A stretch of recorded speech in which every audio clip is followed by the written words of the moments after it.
Thanks very much, Ron. I was going to give you a handshake, but that's fine. I'll, You're right, I was a little late today, and it was exactly that reason, Ron. I was in the shower longer than usual. In Cape Town, the water dribbles out the shower head. It's a 30-second shower, and that's it. So I spent far too long in the shower across the way, so that's why. When you get to a hotel in Cape Town, they give you a wet face cloth. Here in Pretoria, they did the same thing. I got this lovely wet face cloth, and it's your neck, your face. In Cape Town, it's like, this is your water ration for the day. It's crazy. So great to be here, guys. My high school, just down the road there, so some lovely memories here in Pretoria. There was one comment made that I kind of think was sort of washed over everyone this evening, but I want to just highlight it, and it was in reference to you, Neville. 72 and going strong. 14 churches planted, work in Iparo, and Neville, I hope you don't mind me sharing this. I asked Neville if he was ready for retirement, and his comment was, I've got so much energy, I'm nowhere near retirement. In fact, I think God has given me another 8 years in ministry, which means he will be in ministry for 40 years since Leaven of Word opened its doors. Still going strong. Okay?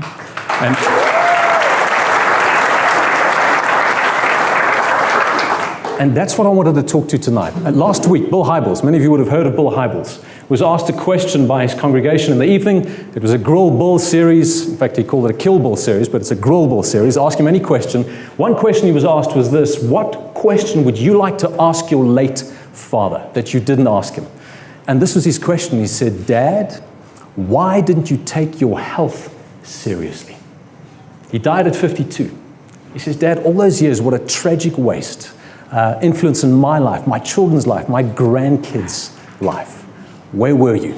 You're a clever man, but you didn't take your health seriously. And there was this, at the end of the Life Leadership Workshop or video, was that transform a community by transforming a leader. Today, I want to talk about not transforming you, but looking after you. Your business depends on you. Your family depends on you. Your kids depend on you. Don't ignore you. All right. I turned 40 a little while ago. In fact, I'm way beyond 40, and I don't see very well anymore. So this is usually just an opening slide for those who are at the back, just to make sure you can see. Is that visible to most people? So it's a little bit of an eye test, but I'm sensitive to those who really battle to see, particularly at the back end of the room there. In fact, there is a story behind this. This was a Ukrainian immigrant who came to our country to get a job. To get a job, he needed a vehicle license. To get a license, he obviously had to get his eyes tested. Clark said, can you read that? And he was like, read that? I know the guy.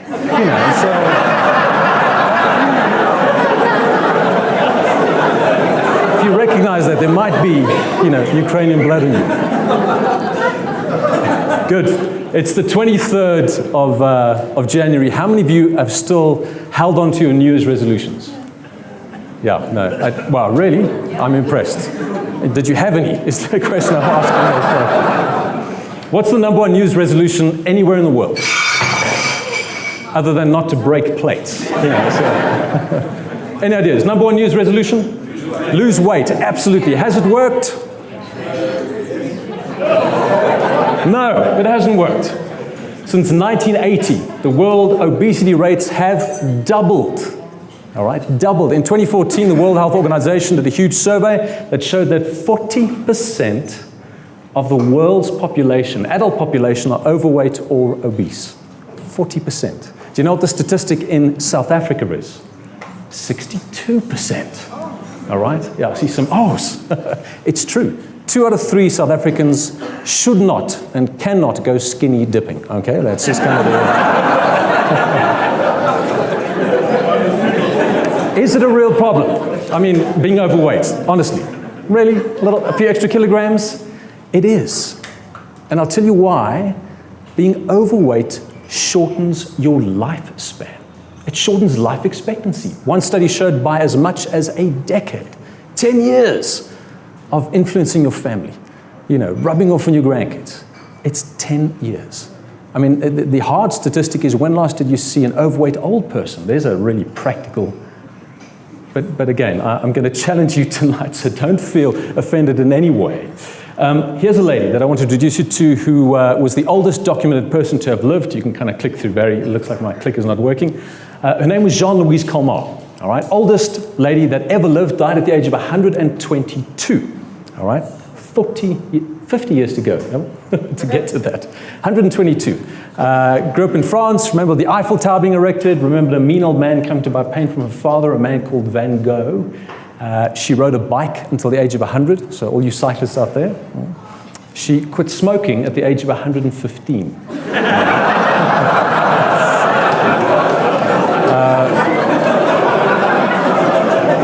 I think she felt it was becoming a habit and decided, it was, but on her 120th birthday, 2 years before she passed away, they had a big celebration for her. She spoke. She said some interesting things. She said, at 120, I realized I have no peer pressure, which, fair enough, we can get that. She also said, and forgive me for this, she said, I've only got one wrinkle and I'm sitting on it, which was too much information. We kind of, But then she said this. She said, if I could live my life over, I would trade a long life for a good life. Isn't that fascinating? I would trade a long life for a good life. Quality over quantity. And we forget that. So many of us want to live long, but we forget that if we don't live well, those last few years are going to be awful. In fact, to quote Neville, again, we had a bit of a chat before the time. Someone said to him, do you want to die? Do you want to be a good-looking corpse when you die one day? And Neville's response was, no, but I want to feel good until I become a corpse, which is so true. Quality, all right? So what do we do to get to that point? I mean, Jean-Louise Calmar, most people said, so, okay, how come she lived that long? And most people said, genetics. I mean, it must be good genes. She smoked and she still lived to 122. Well, the answer is no. Famous study done by the Danes, in fact, I met someone from Denmark here earlier, showed that out of 2,500 identical twins, when it came to longevity, genetics was only 25% and lifestyle was 75%. So when it comes to long and good life, it's a little bit of nature and it's a lot of nurture, which is great because we can do something about that. I wish my uncle knew that. This is the man that I get my name from. He was a 23-year-old medical student who died from an aneurysm on the spot a year before I was born. I got his name, obviously Michael. He was a medical student at the time. That was partly the reason I studied medicine, was to finish what my uncle started. And let me tell you, when you're struggling through physics, and Afrikaans nogal, and I carried around this old bag of his. There's nothing like a dead uncle to motivate you when you're really kind of struggling through this thing. In fact, I'll never forget, in physics, one of my fellow students stood up in second year, and we were second year med students, and he said to the professor, why do we as doctors have to study physics? And this professor said, well, simply because physics saves lives. And the student said, but how does physics save lives? And the professor was wonderful. He said, physics saves lives because it keeps idiots like you out of med school. I'm there, man. And it wasn't me who asked the question, even though I thought that was... He dropped dead at 23. Otherwise healthy. Didn't know he had anything wrong with him. If he had known, he could have done something about it. If he had known this, and this is almost what I want to kind of start with. Just because you're not sick doesn't mean you're healthy. You might be sitting here tonight thinking, I'm not sick. Great, doesn't mean you're healthy. The opposite of sickness is not health. That's what we were taught, in med school, is we can spot systemic lupus erythematosus when it comes through the door and treat that because that's what doctors do. But don't ask us about promoting health. We're all about sickness alleviation. Thankfully, it's changing. But that was the traditional way of looking at things. If I'm not sick, I'm healthy. Not true. The opposite of sickness is not health, it's just not sick. In fact, it's the same with happiness. If I had to ask you now, what's the opposite of happiness, what would you say? In fact, the opposite of unhappiness. What would the happiness? Yeah. And no, that's probably why you're not still in church. No, I'm teasing. It's got nothing to do with that. That's it. The opposite of unhappy is simply not unhappy.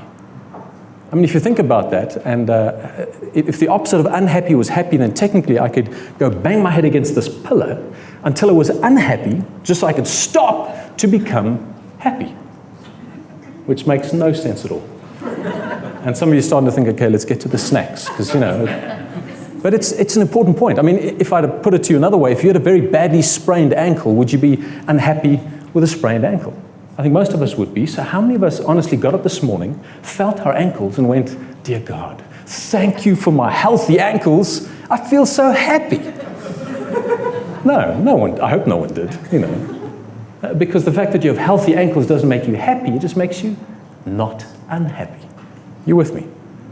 Married people know this. If I come home late for dinner, my wife is unhappy. The days I come home in time for dinner, is she happy or just not unhappy? Guys, some free marriage advice for you. If you want a happy marriage, don't do what's expected. Because if you do what's expected, your wife is simply not unhappy. It's why when it's birthdays, anniversaries, I give my wife a gift just big enough to qualify. Because she expects it. But when she least expects it, I go big on gifts. And the rewards are amazing. Okay, I'm just telling you. You're promoting happiness, but I'm way off track. Getting back to this. So you get the point. Opposite of unhappy, not happy. Opposite of sick, not healthy. All right, we need to be proactive about our health. So what do you and I need to do to look after ourselves and be proactive about our health? And it's simply this. 3 things. Eat, sleep, and move. All right? Eat, sleep, and move. What's the most important, would you say? Any takers between eat, sleep, and move? Sleep?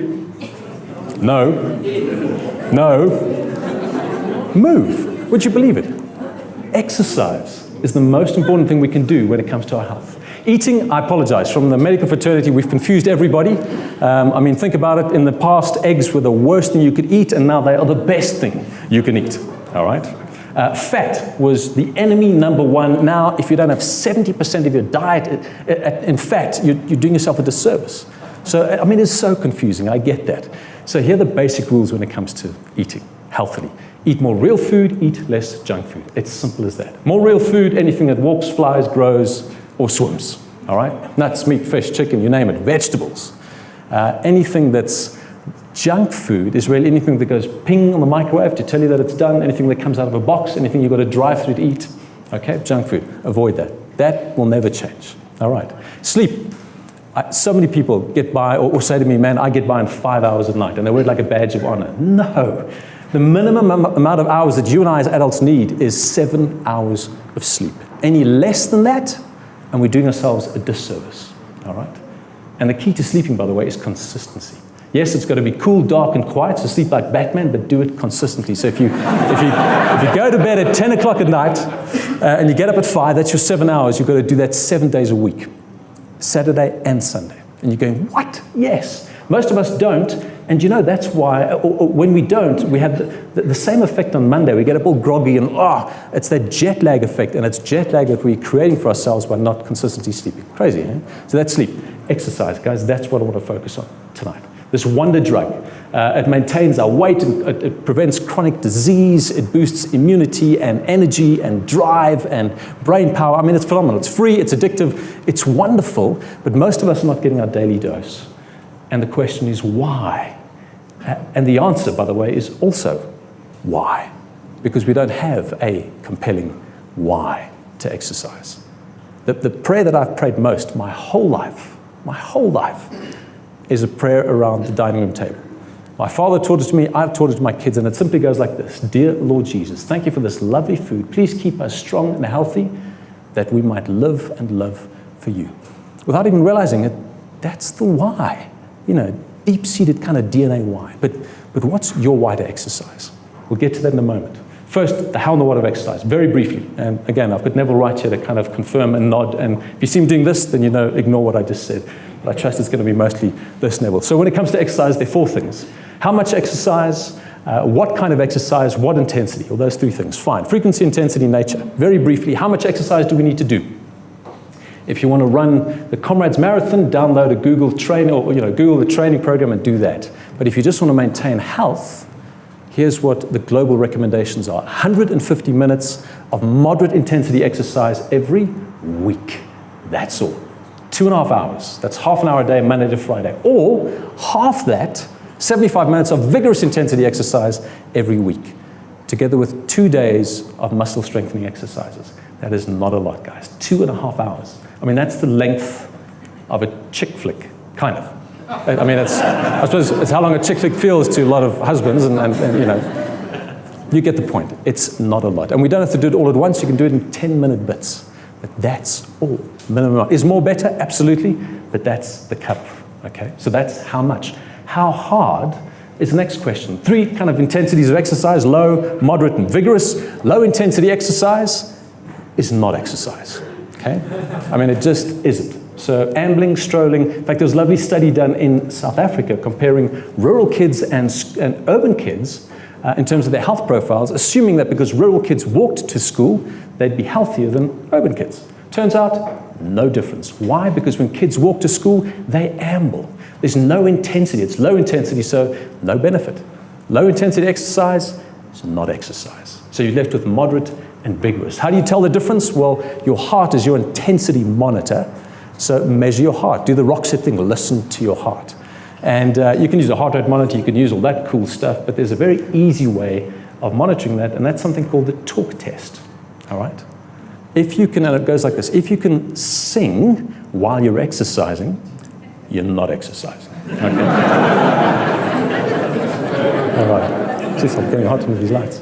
If you can talk while you're exercising but not sing, that's moderate intensity. And if you can not talk while you're exercising, a few words between breaths, that's vigorous intensity exercise. Simple. Easy as that, right? The talk test. How hard? We've done how often, how hard. What about the best kind of exercise? What's the best exercise in the world? And I'm sure the CrossFitters here going, he's going to say CrossFit, he's going to say CrossFit. No, not walking. Here it is. The best exercise in the world to do is the one that you will do. Right? Yeah. How lame is that? I got the, you know. But it's true. It really is. If you look at science and sports science, there is no benefit that one exercise has over another as long as you do it at the right intensity for your fitness levels. That's all, which is fantastic. It means that now, you know, if you don't like running or cycling, you can swim or dance or garden if you can garden at the right intensity. Think about it. Anything goes. So the choice is wide open. All right. So that's the best kind of exercise. There's one rider in that. Do you have to do strength training? Do I need to go to the gym? And the answer is, oh, gee, I've skipped a couple of slides. Skip. The answer is yes. You still need to do the strength training exercises. Why? And you can look at Neville as a great example of this. If you're inactive, you're going to end up with a loss of muscle mass, a decrease in metabolic rate, and an increase in fat accumulation. That's what happens to us if we're not active. The exercise, the type of exercise that combats that is strength training, all right? Yes, you can do that in the gym, but if you don't like the gym, it's push-ups, it's lunges, it's your body weight exercises. You increase muscle mass, increase metabolic rate, and you reduce fat accumulation. That's how you stay young and full of energy with a high metabolism at 72. Strength training exercises. Ladies, every woman says to me this question, but I don't want to bulk up. All right? I'm telling you loud and clear, it's impossible for you to bulk up. It's never going to happen.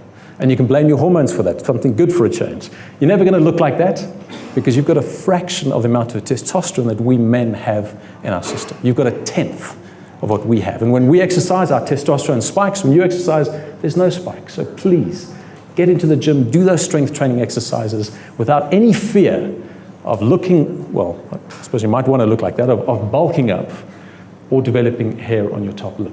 Okay, please, get into gym. Guys, I wanted to fly through that. Let's get to the why of exercising. Why should we be exercising? Do you have a why? Have you got a compelling reason to exercise? A guy stopped me the other day and he said, Dr. Moll, I just want to tell you I've lost 53 kilograms in something like 9 months. I said to him, what? That's amazing. I know how you did it because it's obviously what you eat, but why did you do that? And his story was fascinating. He said, I'm a Man United fan. Okay, and already I wanted to walk away from him because as a Liverpool fan, that's not a cool thing. But he said, every year I have to buy the XXL Man United kit, and I've got to get it from the UK because they don't bring those into South Africa. It cost me 4,000 Rand, 2,000 Rand with a pound rand exchange and then transfers and delivery. And he says, in this year, I just couldn't bear to spend that kind of money, so I bought a double XL. I put it on, I looked at myself in the mirror, and I burst into tears. He said, I was so embarrassed to be a Man United fan that looked like that. And that was my why. And I decided from then on, I'm going to lose weight, 53 kilograms later. I mean, it's a horrible why, and it's a horrible story. But that's his why. And the question is, have you got a why to stay in shape, to keep looking after your health? NASA tells a great story about a why. It's a famous story. In fact, if you attended the GLS, you would have heard it. But in 1960, NASA had a mission statement to lead the world in global space exploration with 15 metrics underneath that mission statement as to how we would do it. Ask anyone at NASA, no one knew what those 15 statements were. No one really cared because, it's a boring mission statement. But then John F. Kennedy in 1961 said to the world, we as America are going to put a man on the moon, and we're going to bring him back safely, which is good for recruitment, obviously. And we're going to do it by the end of the decade. And NASA said it was like at that moment someone flicked a switch. It was game on. Everything changed. We had a mission, and it was an impossible mission, by the way. I mean, landing on the moon is like shooting a bullet with a bullet. They had to get a craft off the surface of the Earth at 40,000 kilometers an hour. They had to keep a human being alive in space. They had no idea how to do it, but they did it. They did it with sliding scales. I mean, they had no business being on the moon in 1969, but because of that compelling why, they got there. You might have heard the janitor story at NASA. What are you doing? In 1960, I'm cleaning the floors. In 1961, what are you doing? I'm putting a man on the moon.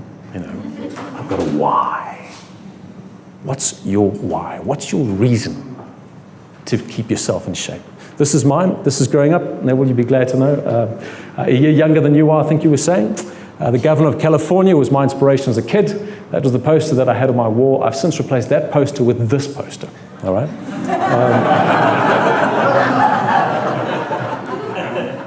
You need to delete this presentation off your machine after this, Barry, if that's okay. Especially that photograph. Here's why.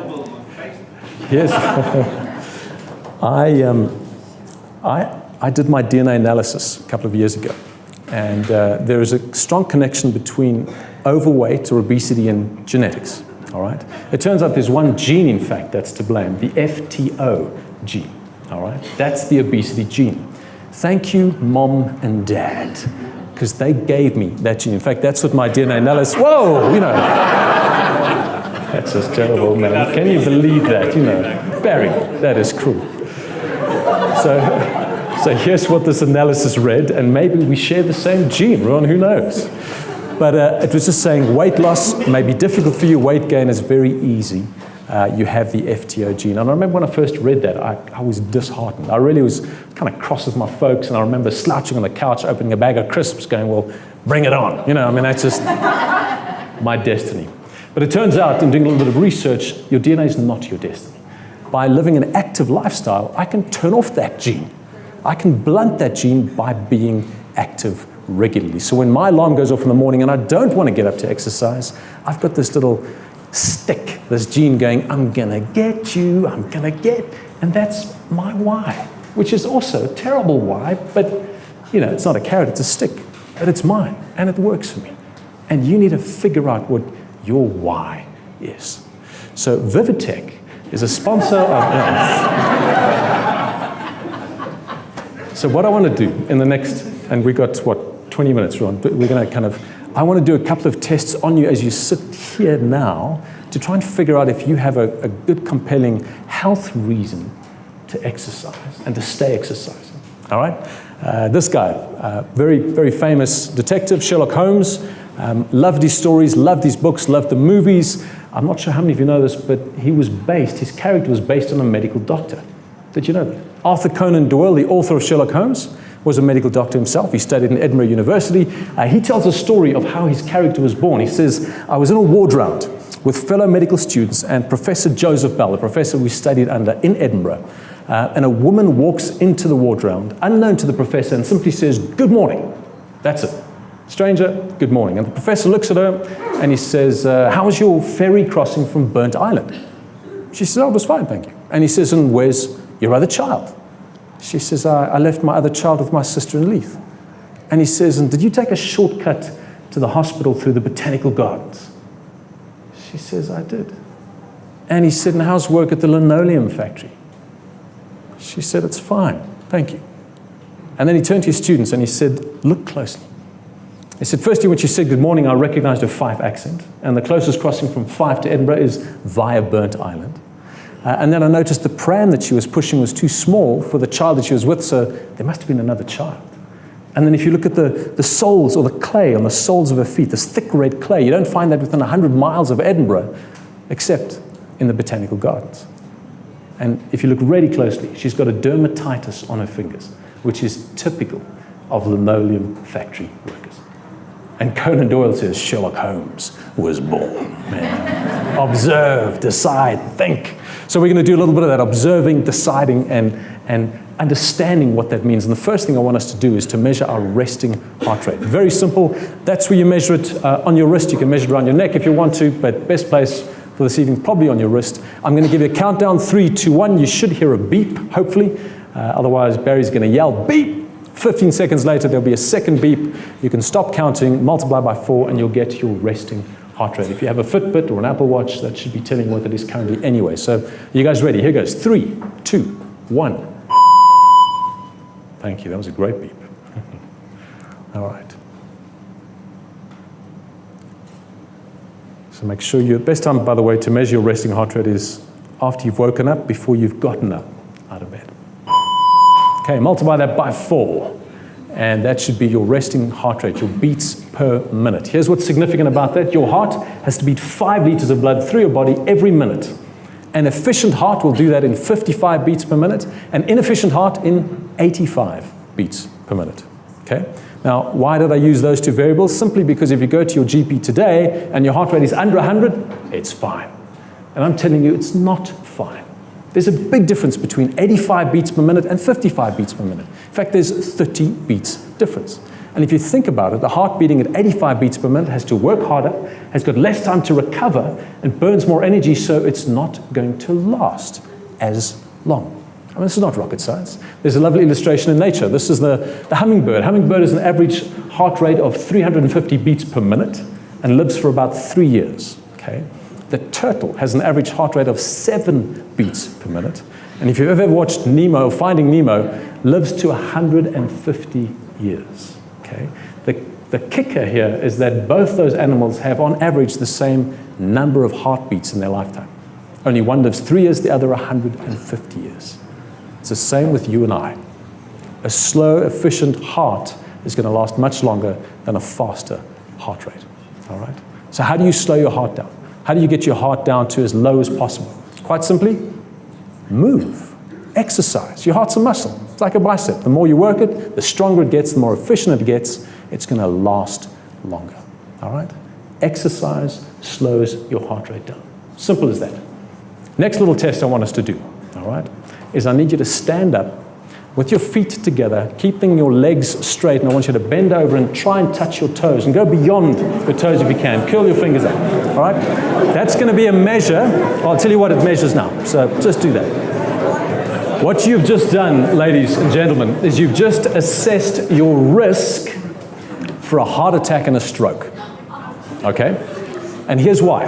This is a great little study that came out of the journals of American Journal of Physiology, and they showed that your flexibility, your ability to stretch beyond your toes, is indicative of your arterial stiffness, all right?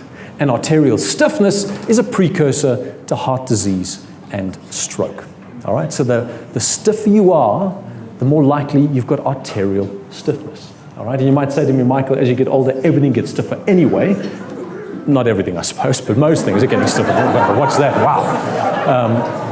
But here's how that works, all right? When you're young, you have flexible arteries, okay? And by the way, this study only was valid for people 40 years and older, all right? If you're 40 and younger, you kind of discount it, all right? And if you think, oh, sure, what a relief. Just an aside for you, have you ever wondered if red wine is good for you? And we're talking red wine in moderation, of course. Ever wondered, is red wine good for you or not?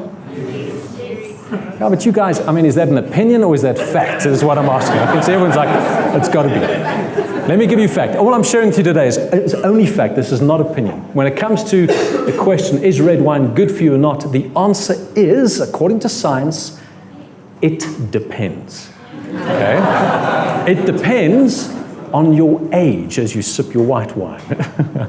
If you are 40 or younger, the risks of red wine, moderate red wine, outweigh the benefits. If you're 40 or older, the benefits of red wine outweigh the risks. How cool is that, eh? So, see someone's 2 hands at the back of the hall. This is an altar call, man. I feel very good about that. Back to arterial stiffness, all right?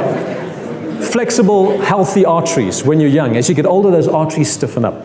Stiff arteries mean higher blood pressure. It also means you start getting micro tears in the walls of your arteries. Those micro tears heal because your body is amazing, but they heal with little micro scars. And in time, that smooth artery wall that you once had as a kid now gets kind of, dit word geriffeld. I don't know if that's the right word. It gets almost that corduroy pants kind of effect, and it's onto that rough surface that cholesterol starts to develop, and fatty deposits and dead cells. And you start to see an occlusion of your arteries. So slowly that narrows and narrows. So it's a stiffer artery wall, it's narrower, which means increased blood pressure, which means the cycle gets worse and worse and worse until you get a complete blockage, and that's the stroke or the heart attack. And the bad news is that there are no symptoms while that's developing. So forget Hollywood's red face, I've got high blood pressure. Nonsense. There are no symptoms for high blood pressure until you get that blocked artery. And in 50% of cases, it's too late, all right? So you want to do something about this. What can you do about arterial stiffness? Any ideas?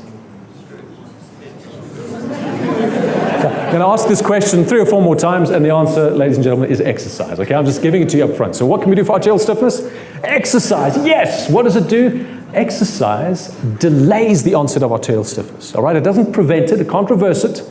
It does prevent it, it can't reverse it. It delays the onset, which means the time to start exercising, if you're not, is not next week or next month, it's tomorrow morning, okay? Vitally important. That's arterial stiffness, blood pressure. So important for us as South Africans. Why? Did you know that South Africa has the highest incidence of high blood pressure for any country, anywhere in the world, at any time in history? That's us. Isn't that frightening? You need to know if you've got high blood pressure or not. And the worrying thing about that statistic is, as bad as that is, in 1/3 of South Africans that were identified as having high blood pressure, 1/3 of them didn't know they had it. Or in fact, only 1/3 knew they had it, 2/3 didn't know. And of the 1/3 that knew they had it, only 25% of them were actually had their blood pressure under control. Put all those stats together, and it meant that 1 out of 10 people with high blood pressure were actually managing it. The rest weren't. That is frightening. That's dangerous, all right? And like I said to you, high blood pressure is a silent killer. You won't know you have it until it's too late. So what can you do about high blood pressure? Any ideas? Yes, exercise. Imagine that, okay? Here's the cool thing about exercise and high blood pressure, all right?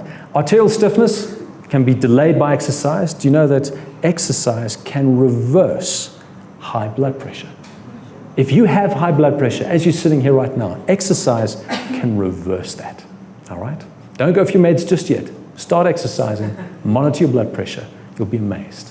In fact, there was a study done by Harvard and Stanford that compared the effects of exercise against drugs on high blood pressure. Do you know what they found? Exercise was as beneficial as drugs when it came to treating high blood pressure. And it was more beneficial in people recovering from a stroke than drugs were. So you've heard the phrase, exercise is medicine. That was the proof, that study. It is phenomenal. Every time you and I exercise, we get a drop in blood pressure after exercise for 13 hours. All right? That's life-saving stuff. Okay. Diabetes. Very, very important. Diabetes is simply a condition, in all our bodies, diabetes is a condition where there isn't enough insulin in your system. Insulin is the hormone that unlocks sugar from your bloodstream. All right? For those of us that don't have diabetes, you eat something, gets converted to glucose in your bloodstream, insulin is released, and it draws glucose out of your blood into your cells where your body uses it for energy. All right? That's how you live. If you're diabetic, you either have no insulin or your cells are not sensitive to insulin, and so you can no longer get that sugar out of your blood to be used by your cells. which poses two huge problems. Firstly, energy, big issue, but almost a bigger problem is the high level of glucose in your blood. Now, you might ask the question, what's so bad about having a little bit of extra sugar in your blood? And I'm glad you asked that question, because I want you to go home, and for those of you that have kids, please do this for your kids. Gather them around. Say, kids, I want to teach you a life lesson, all right? Get yourself some coarse grade sandpaper. Roll up your sleeve. Grab a towel or two and put it on the ground. Because what you're going to do is take the sandpaper and you're going to start rubbing your forearm as hard as you can. And you rub until it starts to bleed, all right? You'll see drops of blood coming out. I mean, it's going to get messy, but that's why the towels are there, all right? After a while, when it really starts to bleed, stop, all right? Blow on it, let it dry. Start again, okay? Now you're really rubbing. Now you're seeing welts come up, and now there's serum coming out with the blood. It's horrible. Your kids are going to start freaking out, but stop, blow, let it dry. Do it again, okay? At this point, as your kids are screaming, you stop and you say, kids, this is what sugar does to the inside of your arteries. That's why diabetics are losing limbs and eyes and kidneys, and the list goes on. It is a frightening disease. You do not want to develop diabetes, all right? People often ask me, have you got it? My answer is, not yet. We're all at risk. Do you want to know if you're at risk for diabetes? And I'm going to have to read this to some of you because this is rather small. Here's a quick survey that you can do. You add up your scores, you go along, and this will give an indication of if you're at risk or not. So here goes. How old are you? If you're under 40, no points. If you're 40 to 49, 1 point. 50 to 59, 2 points. 60 or older, 3 points. All right? Are you a woman or a man? Ladies, you get no points. Lucky you. Gentlemen, give yourself a point automatically. All right? Does a family member have diabetes? No. No points if they do. And mother, father, brother, sister, that's about as far as you need to go. You give yourself a point. Have you got high blood pressure? If you don't, no points. If you do, 1 point. If you don't know, 1 point. All right? Are you overweight or obese? Normal weight, 0. Overweight, 1. Obese, 2. Extremely obese, 3. And finally, a little bit of a tricky one. Are you physically active? 150 minutes of moderate exercise every week. If that's you, give yourself, if you are, you can subtract a point. If you're not physically active, no points. All right, so you should have a score, unique to you. What does that score mean? Quite simply, if you scored 4 or more, you're at risk for pre-diabetes. Okay, pre-diabetes, just what it says. You're on your way to getting diabetes, but you're not there yet, which is good news because it means you can turn around and reverse that. All right? If you scored 5 or more, you're at risk for full-blown diabetes. Diabetes cannot be cured. It can only be managed. It cannot be reversed. All right? Type 2. So what can we do about diabetes? Any ideas? Exercise. Yes, exercise. Who said that? Fantastic. But let me tell you about this. This was one of God's great ones. This is one of God's best life hacks ever. Do you know that when you and I exercise, that muscle contraction, something happens in our bodies. It's a backdoor system that allows glucose to be absorbed from our bloodstreams independent of insulin. Why God did that, I have no idea, but what a great thing He did, which means any bit of exercise you do, in fact, the amount of exercise you do can be so little that you don't even get fit. You still get this diabetic sparing effect, and it lasts for 24 hours every time we exercise. A backdoor. And not only that, when we exercise, our cells are super sensitized to insulin. So not only are we getting blood out of or glucose out of our blood without insulin, but if we have a little bit of insulin, our cells are super sensitized, and the effect is worked through our system just when we exercise. It is phenomenal. All right. I'll chat to you after some questions then. Diabetes. Second last thing I want to touch on.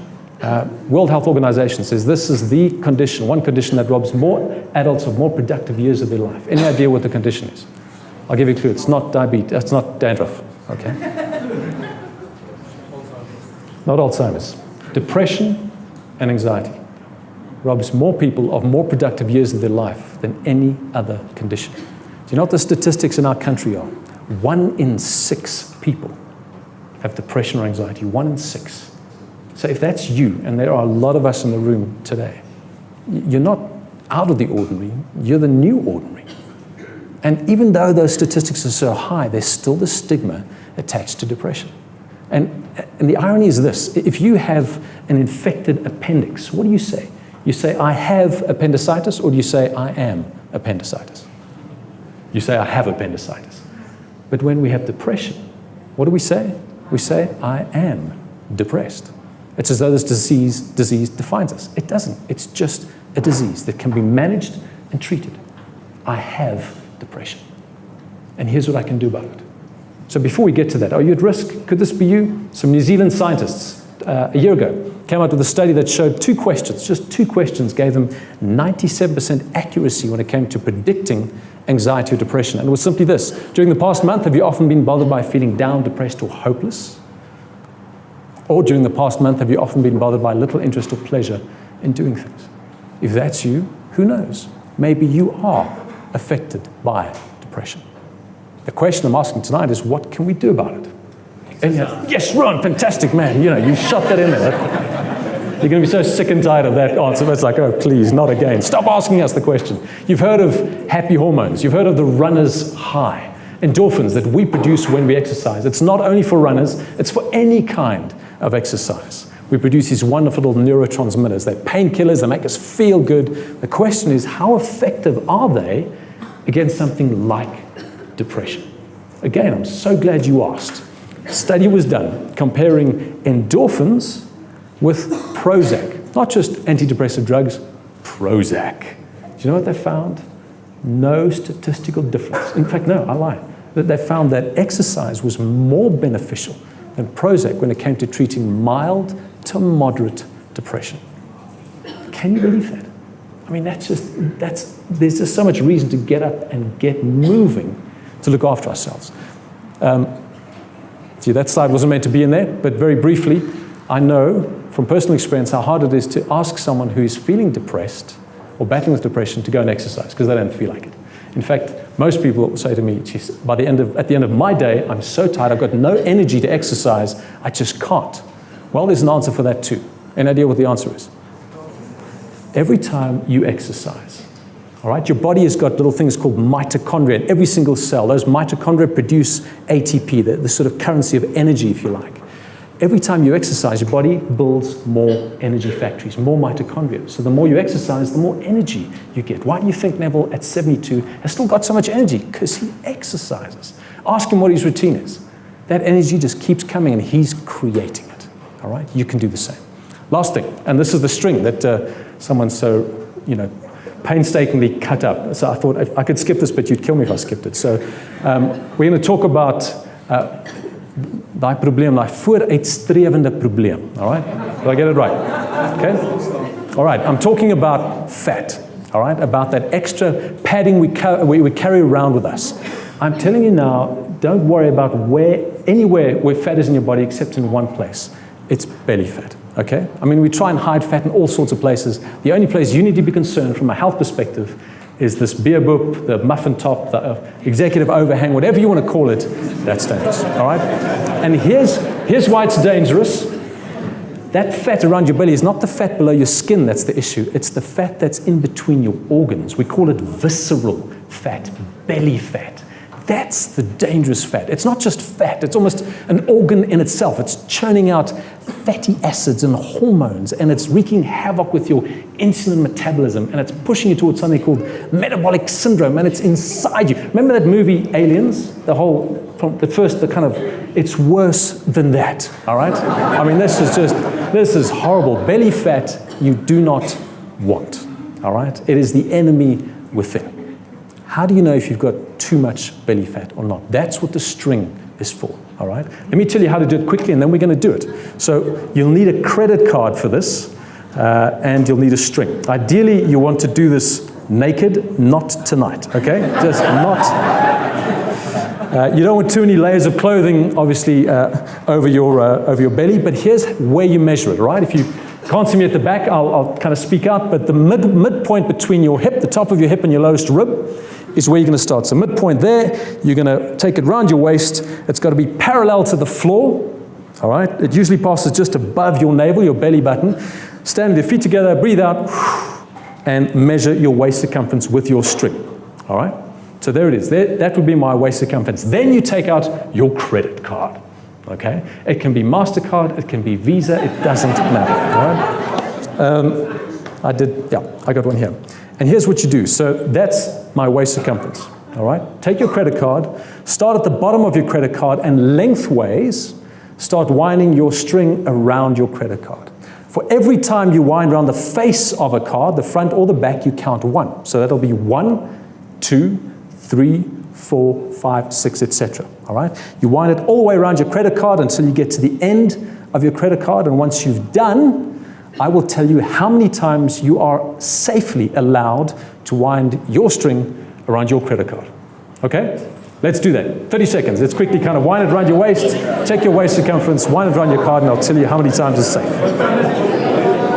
All right, and guys, with this, I'm done, so 2 or 3 more minutes. Here are the results. All right, I'm going to start with men. Let me start with you. It's different between men and ladies, obviously. Gentlemen, you may safely wind your string around your credit card only 11 times. Okay? That's the cutoff, 11. Ladies, 9.5 times is how many times you can wind your string around your card, all right? If you want to know what the centimeters are, it's 94 centimeters and 80 centimeters, okay? More than that, and you have too much belly fat. If that's you, fear not, there is something you can do about it. Any ideas what you can? Really? Yes. Here's the thing, and this is good news. What you don't need to do tomorrow morning is to get up and do 300 sit-ups to try and lose belly fat, okay?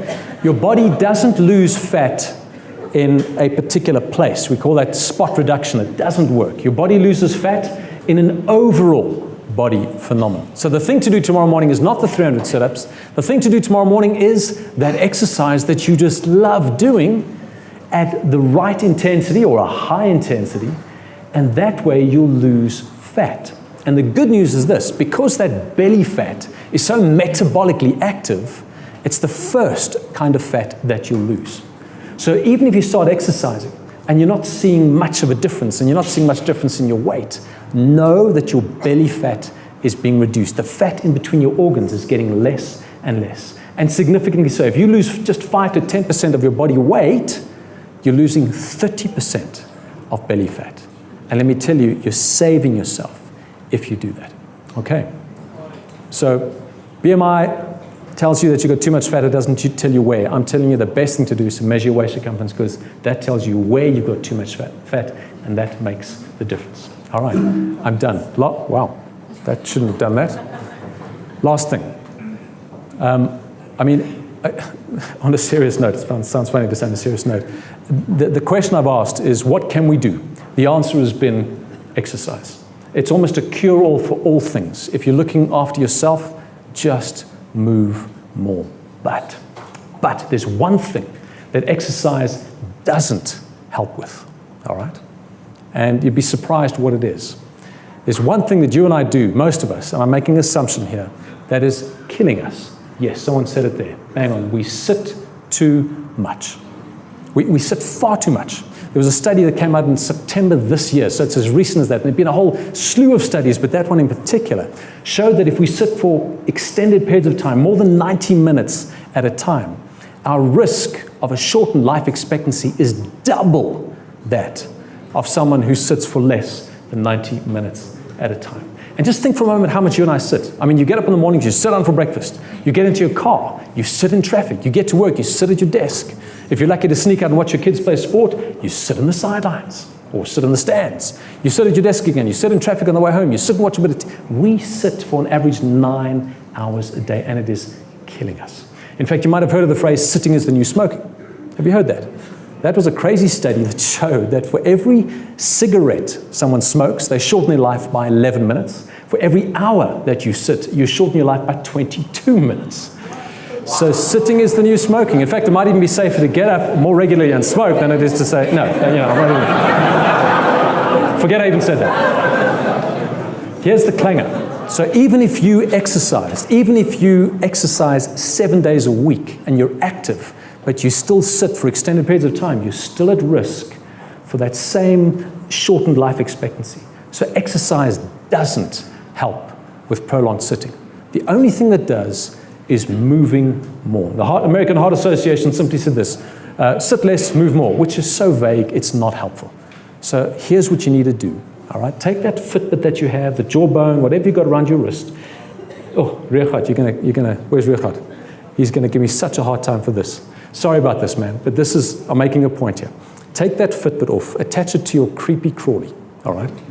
Because that's the best way to get your 10,000 steps. And rather, sorry, Richard, don't really do this. I mean, this is for illustration purposes. The better thing to do, in fact, the newer Fitbits will remind you to move anyway. Get yourself a little watch with an alarm on it that reminds you every hour to get up and do something. So every hour, you stood up and you walk around for 5 minutes, make a phone call, talk to somebody, slap an employee on the head, or do something, But just break your sitting every single hour. If you do that, you'll combat the side effects of sitting that exercise doesn't have an impact on. Guys, let me end with this. You know, when it comes to life, you know what the Bible says, what God says, faith, hope, and love. What's the greatest of those? Love, all right? Bill Hybels, after he answered that question about, I wish, Dad, why didn't you take your health seriously? He made this statement to the church. He said, guys, you can love your family. You can love your spouse, you can love your kids, you can love your grandkids by looking after your health and being there for them. You can love your family by being healthy. And when it comes to your physical health, 3 things: eat, sleep, move. And the greatest of those, God bless you guys. Stay in shape, man. Let's live long.